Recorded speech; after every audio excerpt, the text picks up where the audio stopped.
My name is Jonah. I was poor. I was invisible. I married a woman much older than me. Not for love, not for romance. I married her because I had nowhere else to go. People said I sold myself. They said I used her. But they never knew the truth, and neither did I. At the beginning. Part 1. A Man with Nothing. My name is Jonah. I am 27 years old. I live in a small rented room at the far edge of the city. The room is old. The walls are thin and cracked. The paint is peeling in small, dry pieces. There is one window. It does not show the sky. It faces another building, close and gray. I sleep on a thin mattress on the floor. When I turn at night, it slides a little. Sometimes it makes a soft sound.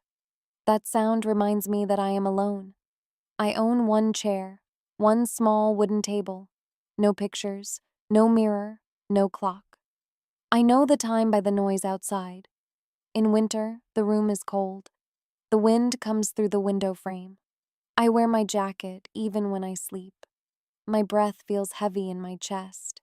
In summer, the room is hot. The air does not move. I wake up sweating and tired.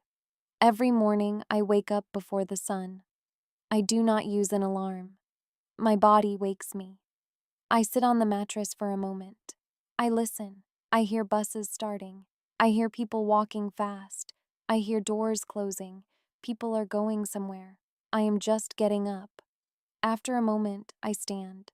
I work many small jobs. I take whatever work I can find.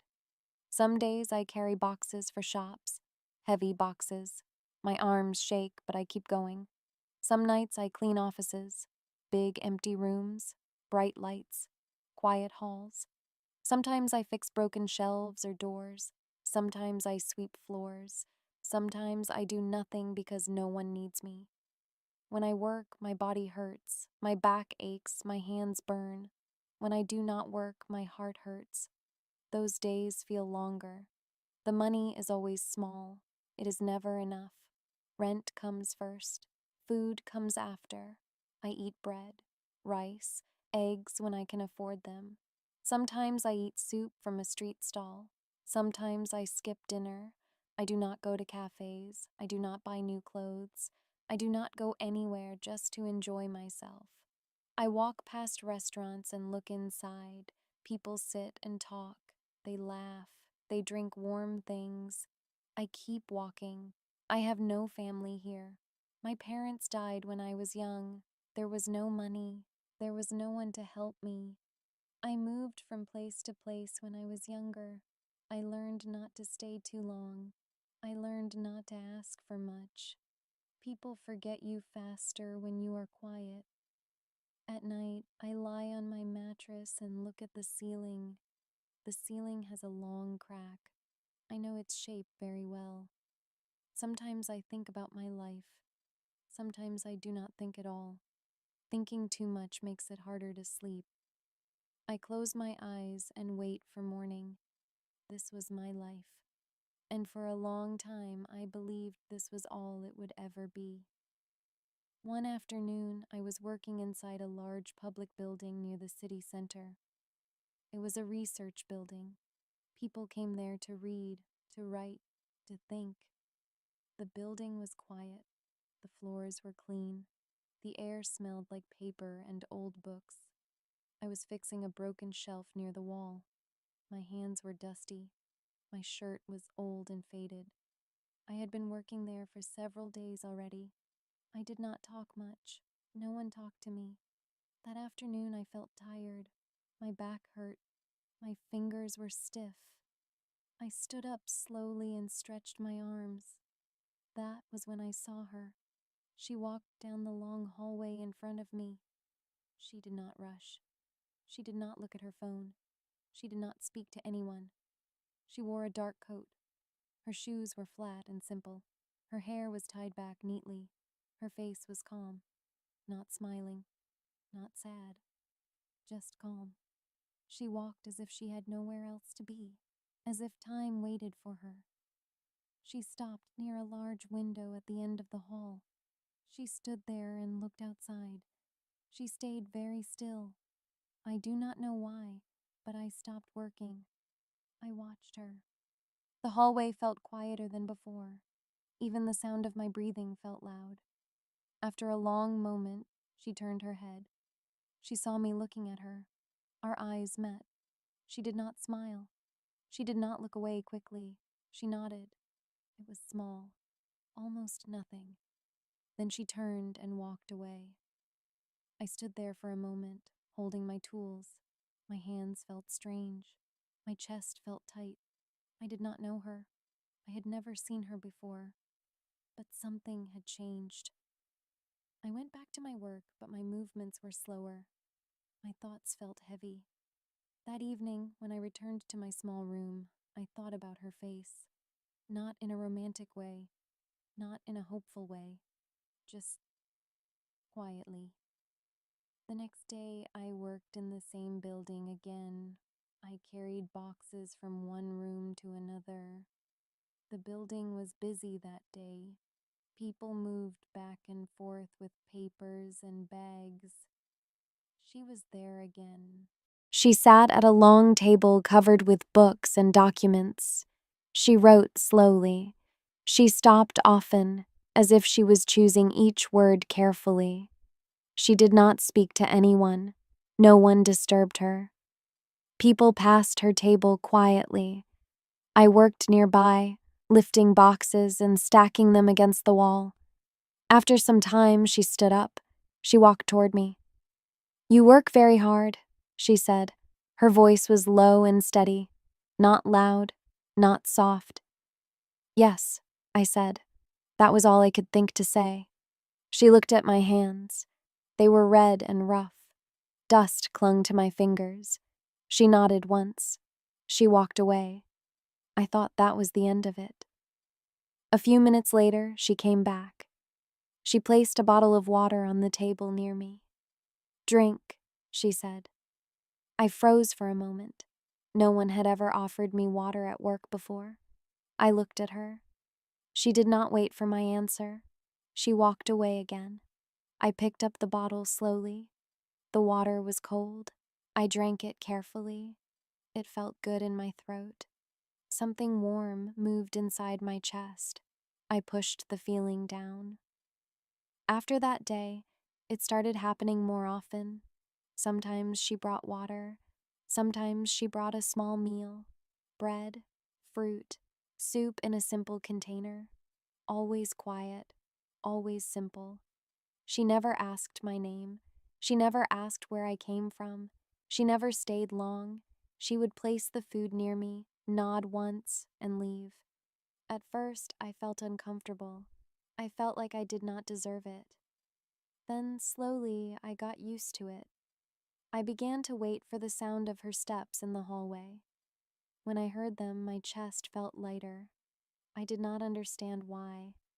I noticed how people acted around her. Their voices lowered, their movements slowed.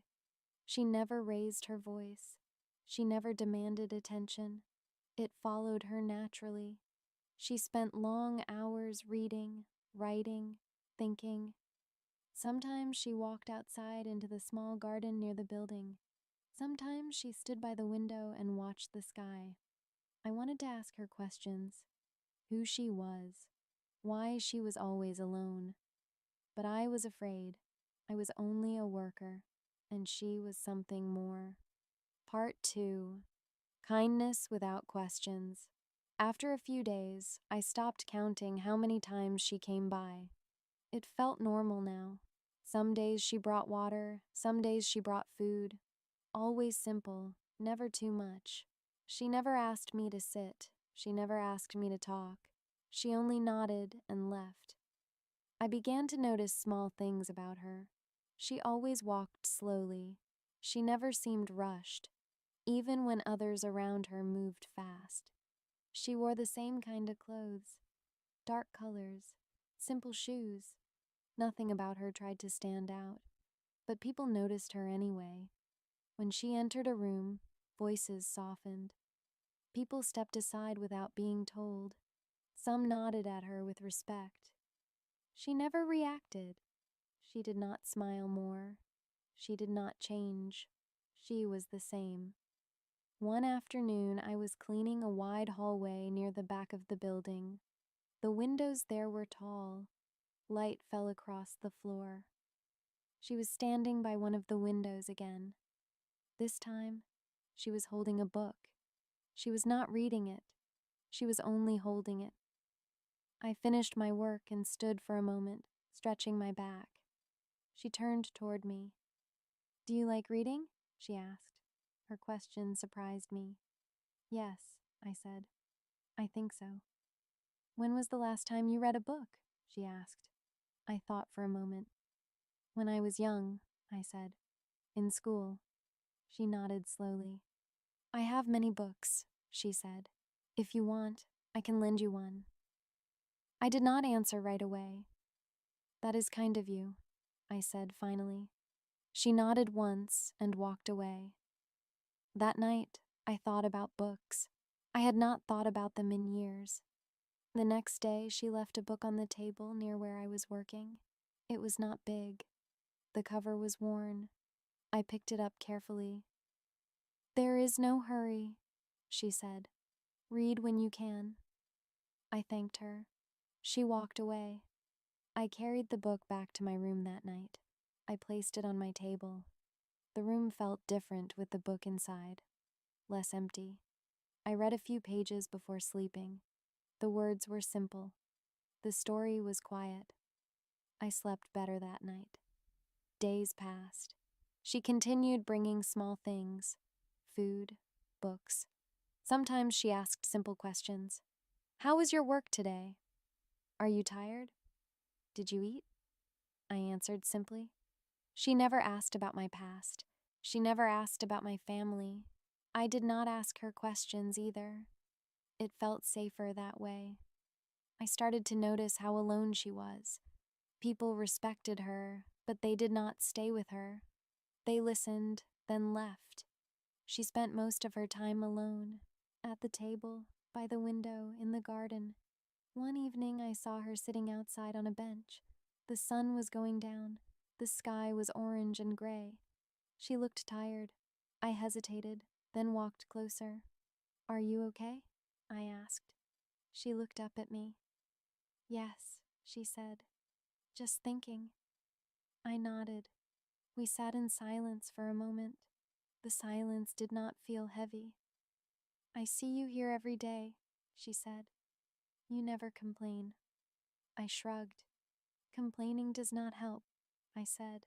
She smiled very slightly. It was the first time I had seen her smile. "You are right," she said. We sat quietly for a few more minutes. Then she stood up.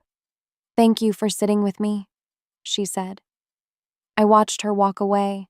My chest felt warm. That night, I realized something. I was waiting for her. Not for the food, not for the water. For the moment she appeared. That thought scared me. A week later, I did not see her at all. She was not in the building, not in the garden, not by the windows. The building felt empty. I told myself it did not matter, but my chest felt heavy. That evening, I returned to my room feeling more tired than usual. The next morning, she was there again. She looked the same as always. "You were not here yesterday," I said without thinking. She looked at me for a moment. "I had other work," she said. I nodded. For some reason, I felt relieved. A few days later, she asked me to sit with her again. We sat on the bench outside the building. The air was cool. "You live alone," she said. "Yes." "You have no one waiting for you at home," she said. "No," I said. She nodded. "I understand that," she said. I looked at her. She was looking ahead, not at me. "I live alone too," she said.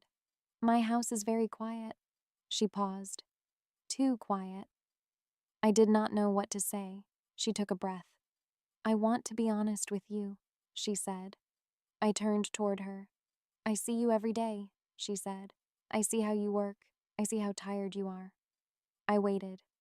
I do not want to watch you struggle like this, she said. Her voice did not shake. I can help you, she said. I felt my hands grow cold. How? I asked. She looked at me. I have a house, she said again. It is large. It is empty. She paused. I need someone there, she said. Someone kind. Someone honest. I did not speak. I want to marry you, she said. The world felt very quiet. I could hear my own breathing. Marry. The word felt heavy. I am older than you, she said. I know people will talk. She looked at me carefully. This is not about romance, she said.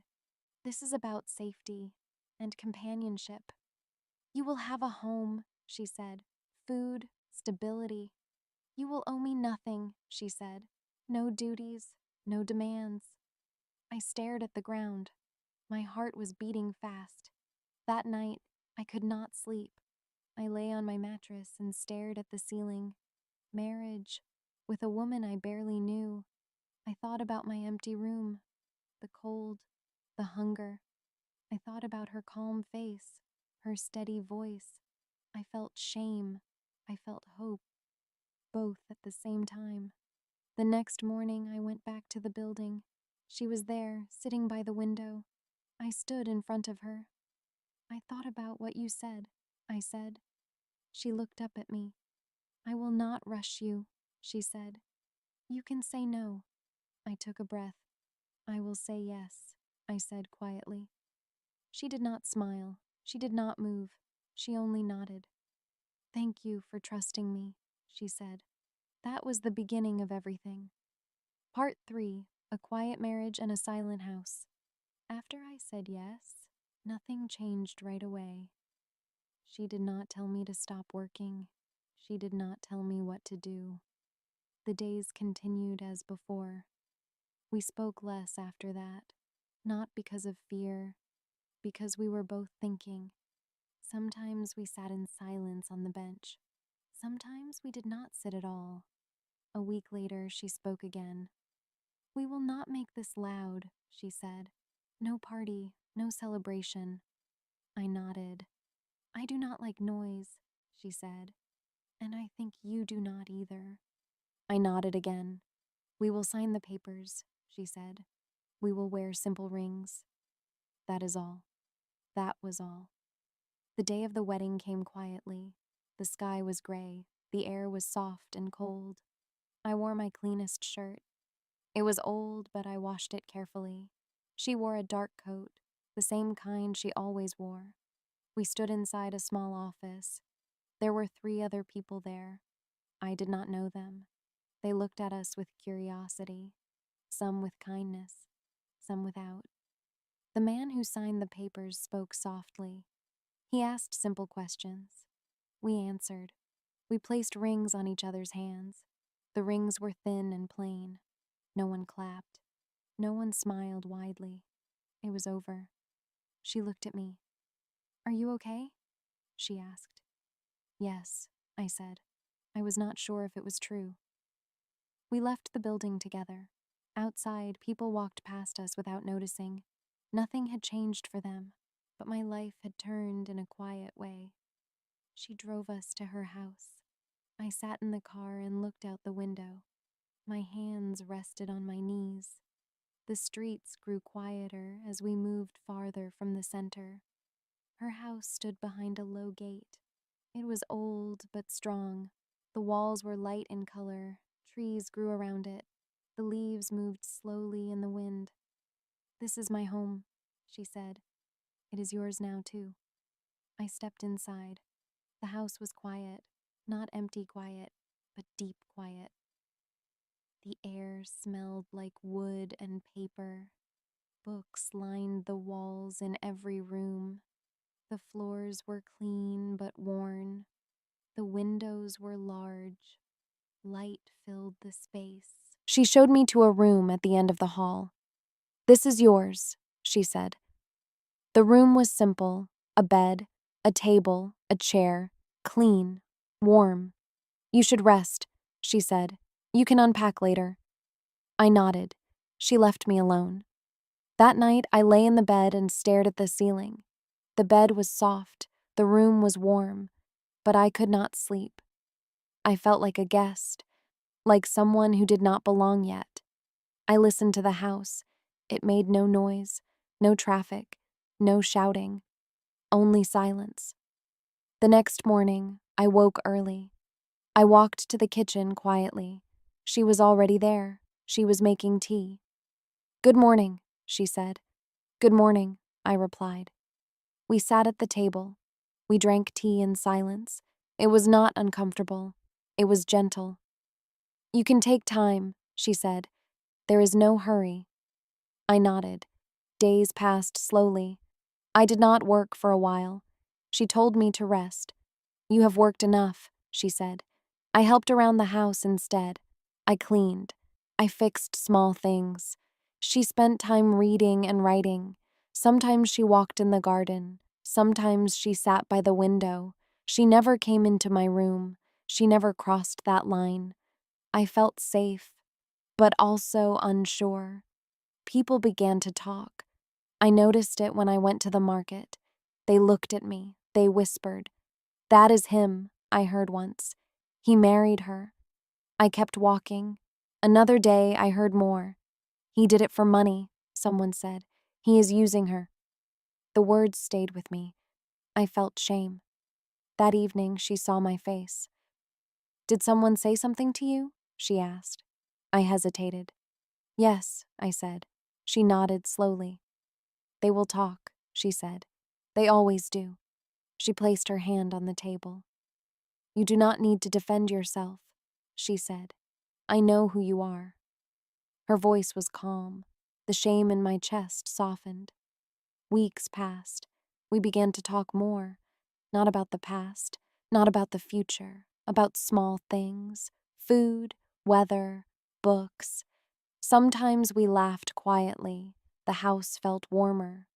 One evening it rained. The sound of rain filled the rooms. She sat in the living room reading. I sat across from her. "I never planned to marry," she said suddenly. I looked up. "I did not plan this either," she said, "but life does not always ask permission." I nodded. "I was alone for a long time," she said. "People respected me, but they did not stay." She closed her book. I did not want to be alone anymore. Her words stayed with me. One night she became sick. She did not feel well. She looked pale. I brought her water. I made soup. She tried to sit up, but she was weak. "Stay," she said. I stayed. I sat by her bed and watched her sleep. I felt fear. I did not want to lose her. That thought surprised me. When she felt better, she looked at me with soft eyes. "You stayed," she said. "Of course," I replied. She nodded. Something changed after that. I began to see her differently, not as someone who saved me, but as someone who needed saving too. I noticed how tired she looked some days, how quiet she became at night. One evening, she spoke again. "I have done many things in my life," she said. "I have written books. I have spoken to many people." She looked down. "But none of that kept me warm at night." I listened. "I did not marry you to own you," she said. "I married you because I needed kindness." My chest tightened. That night, I lay awake thinking about her, about myself. This was not a deal anymore. It was something else. Part 4. What grew in the quiet. After the night she spoke about kindness, something inside me changed. Not suddenly, not loudly, slowly. The house felt different in the mornings, not because anything new appeared, but because something heavy was gone. I began to wake up with less fear in my chest. I started to make tea in the mornings. I learned how she liked it. Not too strong, not too sweet. She noticed. "You did not have to do that," she said one morning. "I wanted to," I replied. She nodded. Days passed. Weeks followed. We moved through the house with quiet understanding. She worked in her study. I worked in the garden or fixed things around the house. Sometimes she asked for my help with small things, carrying books, moving a chair. She always thanked me. That mattered. One afternoon, we sat in the garden together. The sun was soft. The leaves moved gently in the wind. She looked at the flowers for a long time. I planted these years ago, she said. I never thought anyone would sit here with me. I did not know what to say, so I sat quietly beside her. That felt right. People in town continued to talk. I heard it when I went to the market. That young man, they said, he married her for comfort. I felt the words hit me, but this time, they did not stay. I came home and told her. She listened carefully. Then she said, "People speak when they do not understand silence." I nodded. That night, I slept deeply. One morning, she did not come to the kitchen. I waited. When I went to check on her, she was sitting on her bed, holding her head. "I feel weak," she said. I helped her lie down. I stayed near her. She slept for many hours. I brought water. I read to her quietly. As I watched her breathe, a clear thought came to me. I did not want a life without her. The thought frightened me, and then it comforted me. When she woke, she looked at me. "You worry too much," she said softly. "I do not want to lose you," I said before I could stop myself. She was quiet for a long moment. Then she reached out and held my hand. "You will not," she said. Her hand was warm. That evening, we sat by the fire. The light moved slowly across the walls. She spoke again. "There is something you should know," she said. I looked at her. "I am not just a woman who reads and writes quietly," she said. I waited. "I have lived many lives," she said. "I have spoken to crowds. I have changed things." She looked tired, but none of that mattered when I went home alone. I understood. She was strong, but strength did not protect the heart.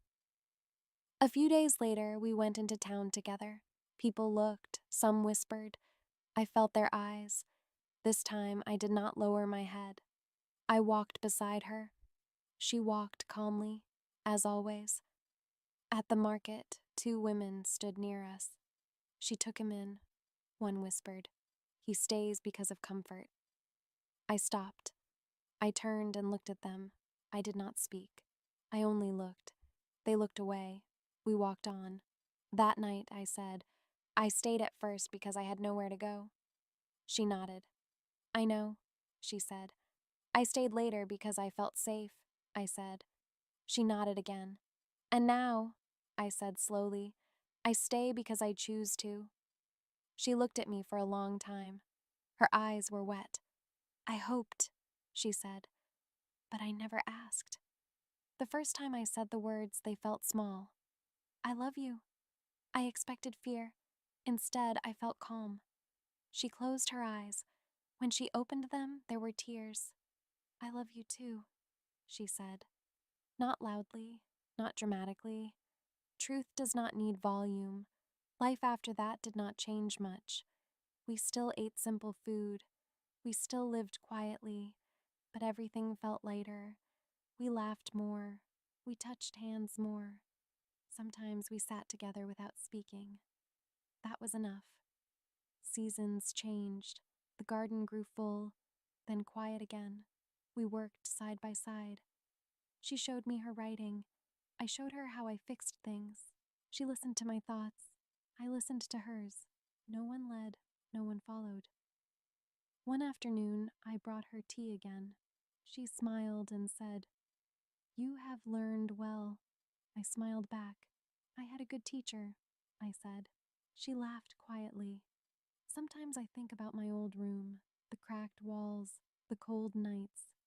It feels far away now, not because I escaped poverty, but because I found dignity. People still talk, they always will, but their words do not reach us anymore. We know what we built. Slowly, quietly, with care. One evening we sat outside and watched the sky. The stars were clear. She said, "Do you regret it?" I thought carefully. "No," I said, "I do not." She nodded. "Neither do I," she said. I once thought survival was enough. I was wrong. What we need is to be seen. What we need is kindness. Sometimes love begins as shelter. Sometimes shelter becomes home. And sometimes the quietest choices create the deepest lives.